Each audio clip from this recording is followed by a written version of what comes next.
On the 4th of March, Egypt presented its Gaza Reconstruction Plan at an Arab League summit, securing backing from regional leaders. The plan directly opposes US President Donald Trump's proposal to remove Gaza's population and take administrative control of the enclave. The US and Israel immediately dismissed Egypt's plan, reinforcing their stance on relocating Gaza's residents despite broad Arab opposition. Trump's proposal has provoked public anger in Egypt. Demonstrations have called for unrestricted humanitarian access through the Rafah crossing, while others accuse the Egyptian government of enforcing Israel's blockade. The Egyptian government cannot afford to allow large-scale Palestinian displacement into Sinai without risking its own stability.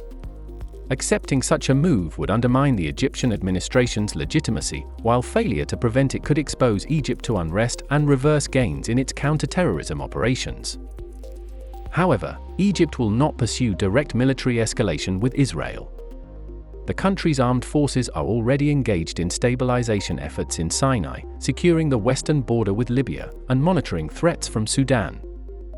Additionally, Egypt's relationship with the US remains essential. The country receives $1.3 billion annually in US military aid, which plays a central role in its defense budget.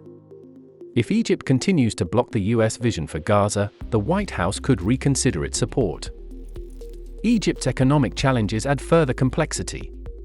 The country remains dependent on international financial institutions such as the IMF and World Bank, where the US holds decisive voting power. Future access to external financing could be affected by continued defiance of US policy. If Trump pressures financial institutions to withhold new support, Egypt will have to turn to alternative lenders, which could come with stricter repayment terms. While regional allies may provide short-term assistance, long-term economic stability depends on maintaining access to Western-backed financial institutions. Egypt has already begun exploring alternatives to reduce dependency on the US. However, shifting too far from the US could complicate existing trade relationships and military arrangements.